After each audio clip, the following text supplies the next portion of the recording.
Hello प्यारे बच्चों, कैसे हो आप। जैसा कि आपको पता है, हम फर्स्ट फ्लाइट बुक के ऑलरेडी 3 चैप्टर कर चुके हैं स्टोरी टेलिंग मेथड के माध्यम से। उससे पहले फर्स्ट फ्लाइट की सारी पोइम्स जो इस ईयर आपके लिए वैलिड हैं, वो सारी पोइम्स भी हम इस चैनल पर डिस्कस कर चुके हैं। आज जो हम डिस्कस करने जा रहे हैं वो chapter number 4, from the diary of Anne Frank की डायरी से। इसका मतलब टाइटल से ही हमें पता लग रहा है that Anne Frank wrote a diary. और रियल में जो उस डायरी का जो टाइटल जो पब्लिश हुई थी वो थी the diary of a young girl. क्या था नाम? Diary of a young girl. Diary of a young girl काफी मोटी बुक है। वो जो उसने जो whatever she felt, whatever she saw, she even wrote even daily routine life into that diary. जो भी चीज देखी, महसूस की, डेली रूटीन सब कुछ वो उसके अंदर लिख देती थी। अब वो बुक तो काफी मोटी है, लेकिन अब उसका एक पार्ट, एक एक्सट्रैक्ट निकाल के आपके इस सिलेबस के अंदर दे दिया गया है। तो उसका नाम रख दिया गया है from the diary of Anne Frank. अब रिटन बाय एन फ्रैंक। अब इस स्टोरी, इस चैप्टर को अच्छी तरह पढ़ने के लिए कुछ बच्चों को ये थोड़ा सा बोरिंग भी लगता है, क्योंकि स्टार्टिंग में जर्मनी की बैकग्राउंड दी गई है और इस तरह की, लेकिन लास्ट में आप देखेंगे it becomes very very interesting for students specially. तो उसकी जैसे एनी फ्रैंक की बात करें तो she was not a professional writer. वो प्रोफेशनल राइटर नहीं थी, बल्कि उसकी एज तो आप यूं माने 15 और 16 के बीच में ही उसकी डेथ भी हो जाती है। तो लेकिन whatever she saw, whatever she felt, she wrote everything in that diary. और वो डायरी काफी फेमस हो गई। और फेमस नहीं, जब उसको पब्लिश किया गया, वो स्टार्टिंग में डच लैंग्वेज में लिखी गई थी, फिर इसको कई अलग अलग लैंग्वेज के अंदर ट्रांसलेट करवा दिया गया। और जब इसको फर्स्ट टाइम पे पब्लिश किया गया, it was most selling book of the world. पूरे संसार की सबसे ज्यादा बिकने वाली बुक हो गई थी, क्योंकि हर कोई चाहता था, wanted to know the reality of that time। अब बैकग्राउंड की, अब इसको भी पढ़ने समझने के लिए पहले बैकग्राउंड का पता होना चाहिए। बैकग्राउंड क्या होता है? ये जो इंसिडेंट है वो आप मान के चले वर्ल्ड वॉर सेकंड के नियर अबाउट की बात है। तो उस टाइम पर, तो अगर एन फ्रैंक की बात करें तो वो जर्मनी में पैदा हुई थी, लेकिन she was a Jewish girl, जीव यहूदी वो लड़की थी, लेकिन जर्मनी में पैदा हुई थी। उस टाइम पर वर्ल्ड वॉर सेकंड का टाइम चल रहा था। तो पहले तो जो जर्मन जो लोग थे उनका नीदरलैंड पे ऑक्यूपेशन हो गया, उसको उन्होंने अपने आधिपत्य में ले लिया। फिर नाजीज रिवॉल्यूशन हो गई, तो नाजी लोगों ने पहले जर्मन को ऑक्यूपाई किया, फिर नीदरलैंड को। अब जब ये स्टार्टिंग होता है तो क्या करते हैं, इनकी पूरी फैमिली जर्मनी से शिफ्ट हो जाती है एम्स्टर्डम शहर में। अब फिर नाजी लोगों का ऑक्यूपेशन होता है जर्मनी पे, और फिर वहां से जाके उनका भी सत्ता चली जाती है एम्स्टर्डम में। तो अब इन्हें पता था दैट द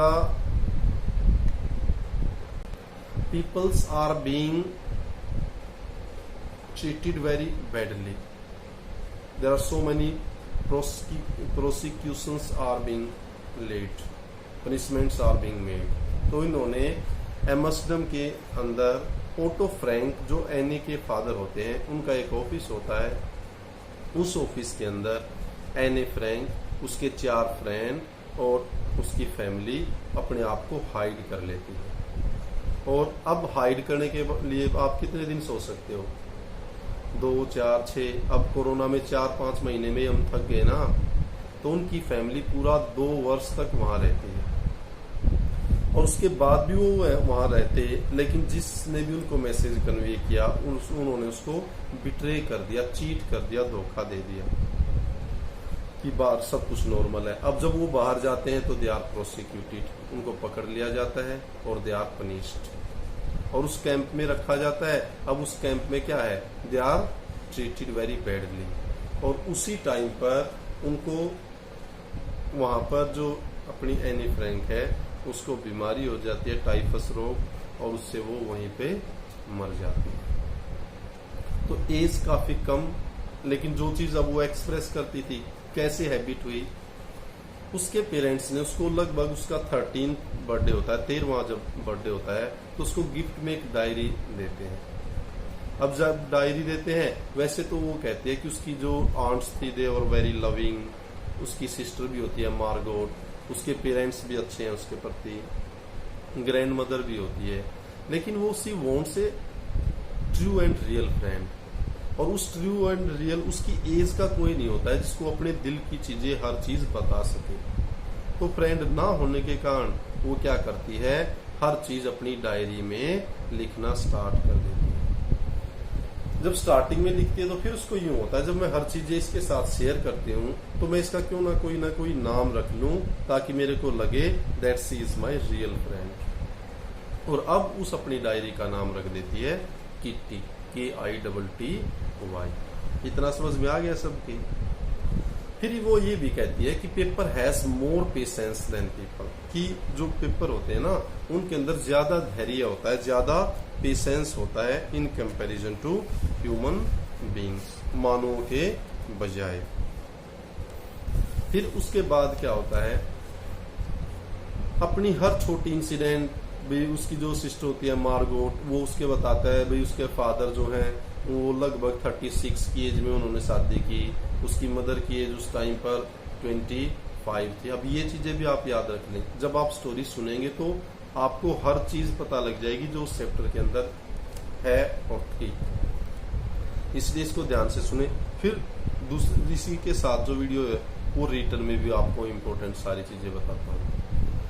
तो अपने फादर की वो मैरिज की बात बताती है, फिर अपनी जो उसकी सिस्टर है मार्गोट उसके बारे में बताती है कैसे वो रहते हैं। स्टार्टिंग में लगभग 4 इयर्स तक ये अपनी दादी के पास एचन जगह है वहां रहते हैं। इसके पेरेंट्स पहले ही पोलैंड के अंदर चले जाते हैं। ये सारी की सारी इंसिडेंट वहां वो अपनी डायरी के अंदर मेंशन कर रही होती है। वहां पे जो भी अब वो आपके सिलेबस में नहीं है, लेकिन इन्होंने तो जो वहां पे जो चीज महसूस की सारी अपनी डायरी में लिखी थी, लेकिन अब यहाँ वो चीजें डिस्कस नहीं कर रहे हैं। फिर उसके बाद ये लगभग 6 फॉर्म तक पहले मोंटेसरी जो स्कूल होता है वहां रहती है। वहां इनकी जो मैडम होती है मिसिस कुपेरस, वो वहां की हेड मिस्ट्रेस होती है और she loves and very very much.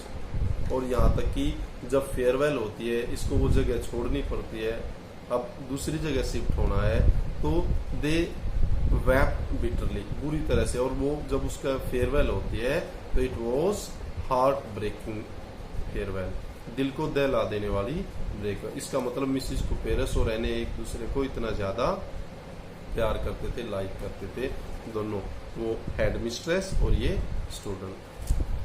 फिर उसके बाद नेक्स्ट जर्नी स्टार्ट होती है एनी फ्रैंक की, अपने सिलेबस की बात कर रहे हैं यहाँ पर हम। जब नेक्स्ट जर्नी स्टार्ट होती है तो वहां अब जब ये इंसिडेंट वो बता रही है अपनी डायरी में कि पूरी की पूरी कक्षा का रिजल्ट आने वाला है।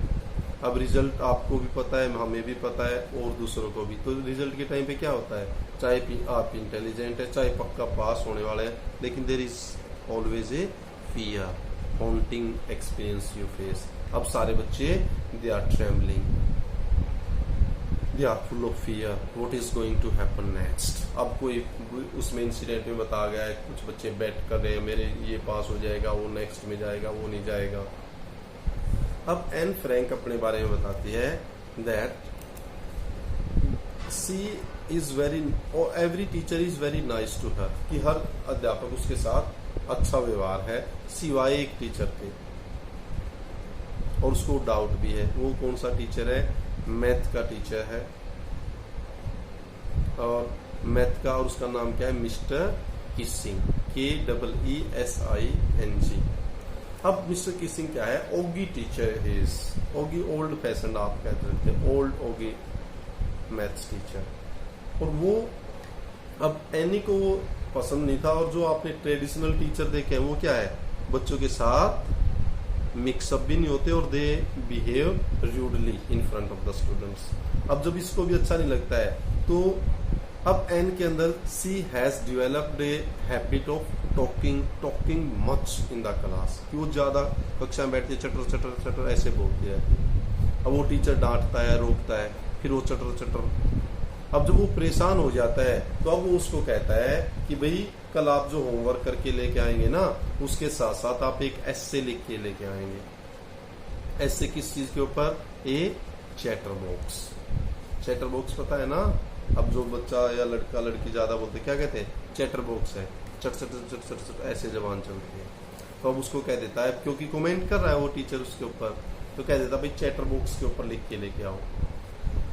अब एनी जाती है उसके ऊपर चैटर बॉक्स के ऊपर अच्छा सा एक ऐसे लिख, पहले तो थोड़ी परेशान होती है, फिर अच्छा सा एक ऐसे लिख के चली जाती है। जब जाती है तो उसको टीचर पढ़ता है, देखता है, वो सेटिस्फाई हो जाता है। लेकिन सेटिस्फाई होने के बाद फिर वो दोबारा उसको एक और असाइनमेंट असाइन कर देता है, एक और ऐसे असाइन कर देता है और कहता है भाई कल और लेके आना इनकोरिजिबल चैटर बॉक्स, INCORRIGIBLE, इनकोरिजिबल है, जिसको ठीक ना किया जा सके। अब वो लिखने को देता है, भाई इसका मतलब भाई आप चैटर बॉक्स के साथ साथ ऐसे चैटर बॉक्स हो जिसको ठीक नहीं किया जा सकता। हालांकि ये प्रॉमिस करते हैं कि वो ज्यादा नहीं बोलेगी, तो अब उसके ऊपर लिखना शुरू करती है। अब उसके ऊपर भी लिख देती है भाई वो।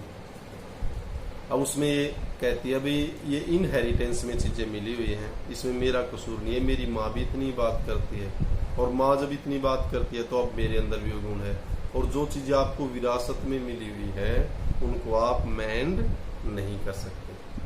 सारी कक्षा हंसती भी है। फिर जो मिस्टर किसिंग है वो थर्ड एस्से असाइन कर देता है, और अब उसका नाम होता है quack quack quack, sad mistress chatter box. अब ये ऐसे लिखने को दे देता है। अब एन सोच रही है भाई अब जब टीचर्स इतना कह रहे तो अब उसका भी इंटरेस्ट बन जाता है। जब बार बार आपको कोई भी चीज, कोई भी ड्यूटी, कोई ऐसे असाइन कर दिया जाता है तो क्या होता है, it creates a kind of interest. अब इंटरेस्ट हो जाता है तो अब वो, उसकी एक फ्रेंड होती है, सैने उसका नाम है, SANNE सैने, और वो क्या है, सी इज गुड एट पोइट्री, वो पोइट्री अच्छी लिखती है। तो कहते हैं सैने आप मेरी मदद करो इसमें। अब की बार अपने जो टीचर है ना मिस्टर किसिंग, उनको अच्छी सी पोइम लिख के देंगे। अब मैं थक चुकी हूँ बार बार लिख।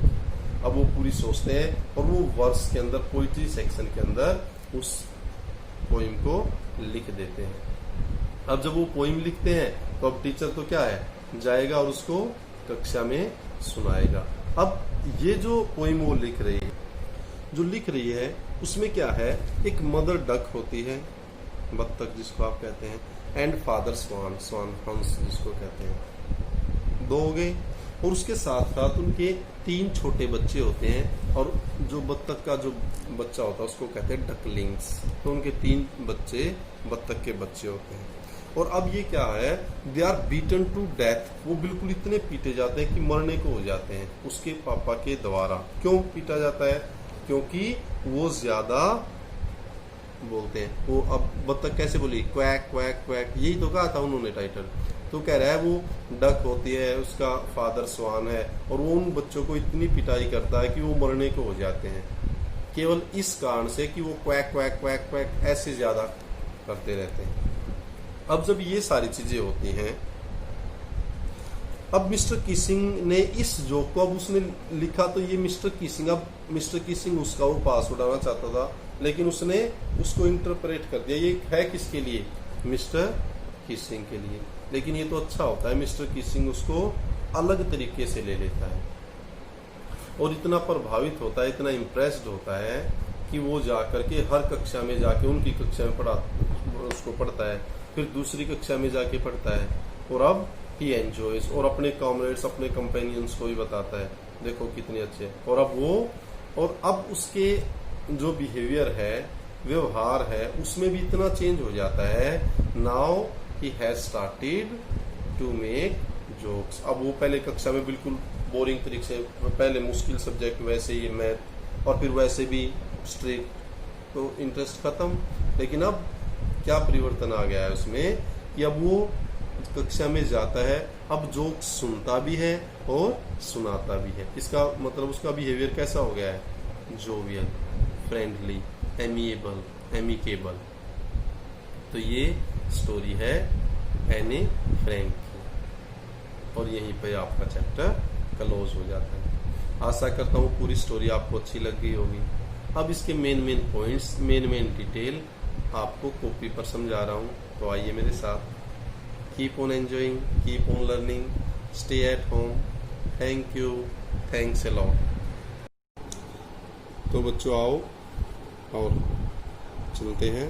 अब आपको चैप्टर के ऊपर पूरा का पूरा, अब आपको चैप्टर पढ़ने की आवश्यकता नहीं है। हर डिटेल, हर माइन्यूट डिटेल जो आपको पता होनी चाहिए कंप्रीहेंसिव पॉइंट ऑफ व्यू से या उसकी अंडरस्टैंडिंग के लिए, हर चीज़ अब यहाँ डिटेल में और इजी वे से आपको सिस्टेमेटिक तरीके से यहाँ समझाई जा रही है। स्टोरी आपको पता लगी गई है।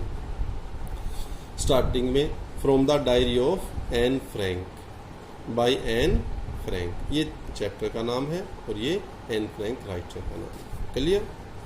तो आप स्टार्टिंग में जब होमवर्क स्टार्ट करेंगे, name of the chapter is from the diary of Anne Frank, name of the writer is Anne Frank. Clear? Good. Next देखिए कैरेक्टर्स। अब अगर कैरेक्टर्स की बात करें तो एन फ्रैंक एक character, German born Jewish girl, तो जर्मनी में पैदा हुई है लेकिन वैसे क्या है? जीव, यहूदी लड़की है। एडिथ होलेंडर, एनी की जो मदर है उसका नाम है एडिथ होलेंडर। किटी, अब किटी कौन है? Annie's diary and his companion, ये उसकी डायरी भी है और उसकी साथी भी है। मिसिस कुपेरस, अब मिसिस कुपेरस अब स्टोरी में आपको जैसे बताया गया था, तो एनीज हेड मिस्ट्रेस है, ये फॉर्म 6 फॉर्म के बाद जहाँ से इसकी फेयरवेल हो जाती है, ये वहाँ से चली जाती है। Mister Kissing, the old foggy maths teacher, अब ये ओल्ड पुराना, फॉगी पुराने, ओल्ड फैशन्ड है, मैथ का टीचर है mister Kissing. Otto Frank, Otto Frank कौन है? एनीज फादर, एनी का पिता है। अब ये कैरेक्टर्स भी आपको पता लग जाएंगे, तो इनको आप लिख के देख लें, ये बिल्कुल क्लियर हो जाएगा। फुल नेम क्या है? फिर एक सैने भी लड़की है इसके अंदर, आप SANNE सहने, वो भी एनीज क्लासमेट। और ये good at poetry, good at poetry, poetry में अच्छी लड़की है। फुल नेम क्या था? अब पता होना चाहिए, जो अच्छे बच्चे हैं उनको तो पता होना ही होना चाहिए। अब क्या है? तो एनिलीस मैरी एन फ्रैंक, एनिलीस, एनिलीस भी बोल देते हैं, मैरी एन ए फ्रैंक। अब देखो टाइम की तरह कितनी छोटी बच्ची थी और लेकिन लिखा इतना अच्छा कि हर कोई पढ़ रहा है। 12 जून 1929, 12 जून 1929 से फरवरी, अब ये फिक्स नहीं है फरवरी में उसकी डेथ हो गई थी या मार्च में 1945, लगभग 15 के आसपास, 15 ईयर्स की थी वो जब उसकी डेथ हो गई। चलिए अब स्टार्टिंग में जब आप देखते हैं, एने फ्रैंक की जर्मन बोर्न जेविस गर्ल, कि वो जर्मन में पैदा हुई जेविस लड़की है। Who wrote while in hiding with her family, और तब लिखा जब वो अपने परिवार के साथ छिपती फिर रही थी। एंड 4 फ्रेंड्स, और उसकी फैमिली के साथ क्या थे? 4 दोस्त भी थे। In Amsterdam during the German occupation of Netherland in world war second के दौरान जर्मनी का जो ऑक्यूपेशन हो गया था, अधिकार हो गया था नीदरलैंड के ऊपर, उस टाइम पर ये लिखी गई थी। क्लियर? आगे देखते हैं बच्चों। हर family had move to Amsterdam after the Nazis gained power in Germany but were trapped when the Nazi occupation extended to into Netherlands. अब उसका फैमिली है, अब जब इस तरह का जब क्लैश होता है वर्ल्ड वॉर सेकंड के दौरान, तो वहां से वो शिफ्ट हो जाते हैं एम्स्टर्डम। और उसके बाद जब नाजी जो लोग हैं, अब वो क्या है, जर्मनी के अंदर वो पावर में आ जाते हैं, और अब वो यहीं पे काम खत्म नहीं होता, यहीं नहीं रुकते। फिर उसके बाद उनका जो एक्सटेंशन है, फैलाव है, वो कहाँ चला जाता है, वो नीदरलैंड भी चला जाता है, जहाँ वो छिपे हुए हैं। As persecutions against the Jewish population increased, persecution यातनाएं, तंग करना वो बढ़ती जा रही थी जेविश लोगों के आबादी के प्रति। The family went into hiding in July 1942 in hidden rooms in her father's Otto Frank's office. अब जब बढ़ रही थी तो उसका पूरा परिवार 4 दोस्तों के साथ अपने आप को छिपा लेता है 1942 के अंदर, अब उनके पिता ओटो फ्रैंक के ऑफिस के अंदर कमरों में छिपा लेते हैं। भाई यहाँ तब तक रहते जब तक स्थिति नॉर्मल ना हो जाए। After 2 years in hiding, the group was betrayed and transported to concentration camp system, where Annie died of typhus in Bergen-Belsen. अब 2 वर्ष यहाँ छिपे रहने के बाद इस ग्रुप को बिट्रे भटका दिया जाता है, धोखा दे दिया जाता है, और फिर अब वो सोचते हैं स्थिति नॉर्मल हो गई है, अब उनको वहाँ से ले जाया जाता है कंसंट्रेशन कैंप में। और वहाँ जाके क्या होता है, अब अच्छी तरह ट्रीटमेंट नहीं मिलता, और वहाँ एने टाइफस से, ये एक तरह का बुखार आप कह सकते हो, जो उससे पीड़ित होती है और उसकी डेथ हो जाती है। The diary was saved by her father. अब द डायरी, अब जो डायरी थी वो क्या है, उसके फादर के द्वारा सेव कर ली जाती है। उसने देखा भी ये तो डायरी लिखी हुई है, तो वो सेव कर लेता है।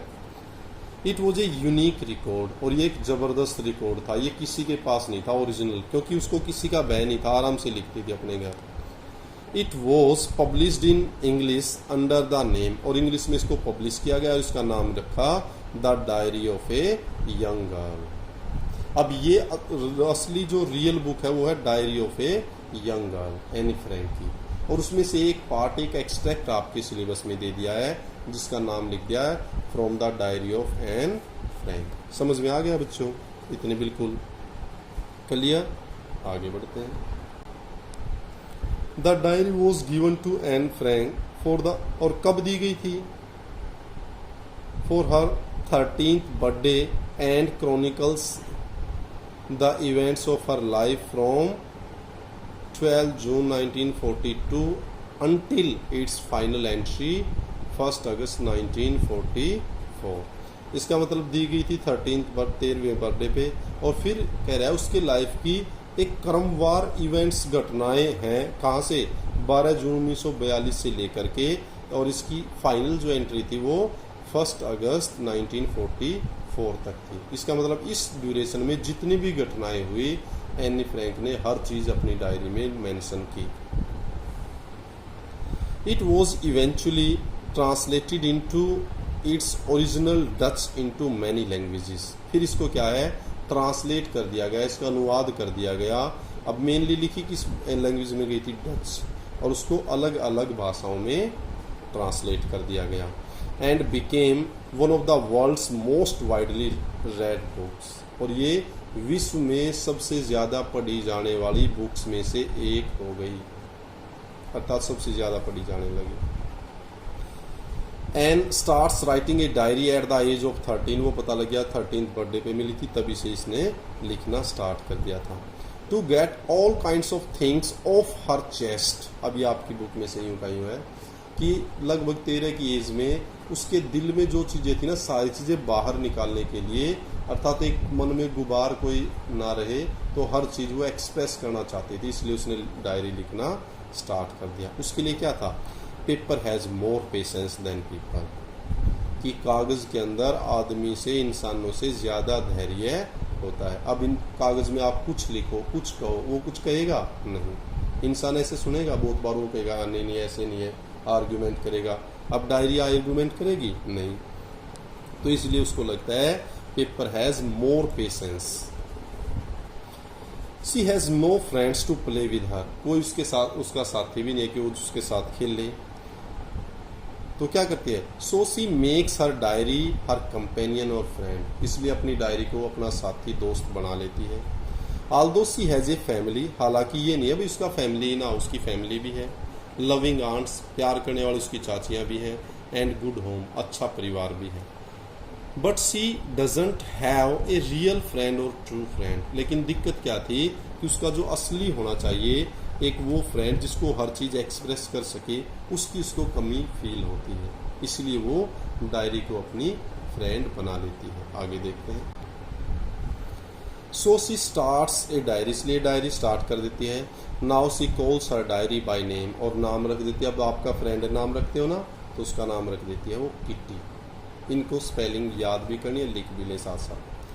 हर father married to her mother, ये इंसिडेंट उसने लिख रखी है अपनी डायरी में। उसके पिता ने उसकी माँ से तब शादी की जब वो 36 का हो जाता है और उसकी मदर 25 की हो जाती है।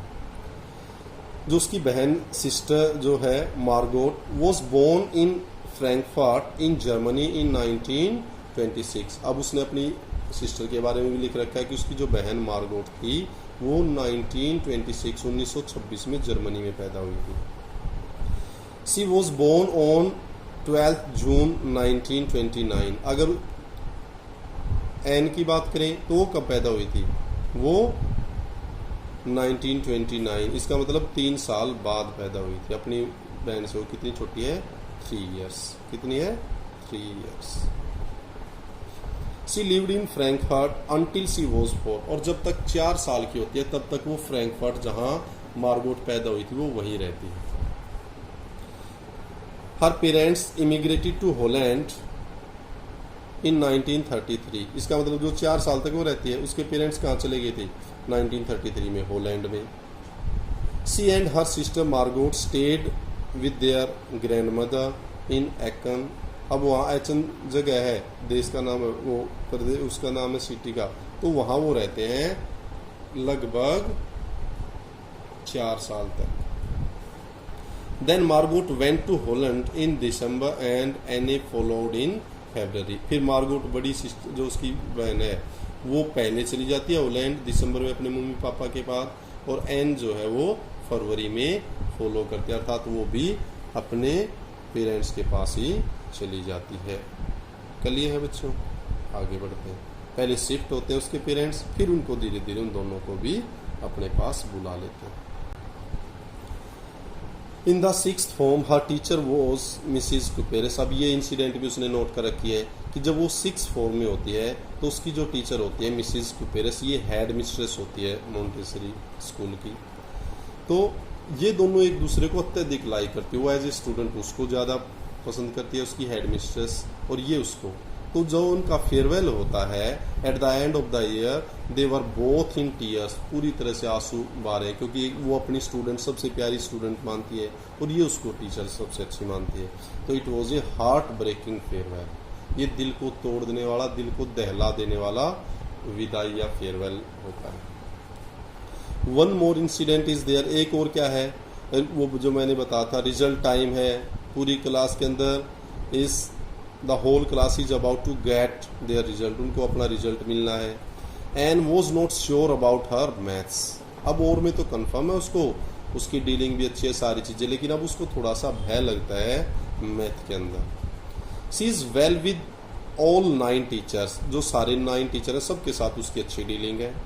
7 मैन, उनमें से 7 आदमी हैं, एंड 2 वुमेन, और 2 औरतें। तो आपको हर चीज़ बारीक चीज़ें सारी हैं इसके अंदर, चाहे कंप्रीहेंशन पैसेज है, अंडरस्टैंडिंग, आप इसको पढ़ लो, कुछ भी पढ़ने की जरूरत नहीं है एक्सेप्ट मिस्टर। अब मिस्टर किसिंग को छोड़कर और सबके साथ डीलिंग अच्छी है, लेकिन उसको क्या कहती है, the old foggy math teacher, ये ओल्ड फैशनड है, मैथ का वैसे है, वैसे ही मैथ में कुछ नहीं आता, फिर ये रूड बिहेव है। He was annoyed with her due to her much talking in the class, वो कक्षा में ज़्यादा बोलती है, वो इससे गुस्सा रहता है। He also assigned her an essay on the subject, और गुस्सा हो गया उसने क्या, उसको एक एस्से लिखने को कहा जिस एस्से का नाम था ए चैटर बॉक्स। ये क्वेश्चन पूछा भी जाता है, कंप्रीहेंशन में भी आता है। Now she tries to keep quiet, अब वो कोशिश करती है, भाई टीचर बार बार ऑब्जेक्ट कर रहा है तो कोशिश करती है शांत रहे, क्वाइट शांत। But she is worried about writing an essay, लेकिन चिंता है ऐसे कैसे लिखें। In it she proves the necessity of talking, और इसमें प्रूव करती है, वो सिद्ध कर देती है talking of necessity of talking, बातचीत करने की आवश्यकता के ऊपर। वो अर्थात इसमें प्रूव कर देती है कि बातें करना जरूरी है, नेसेसरी है, एसेंशियल है।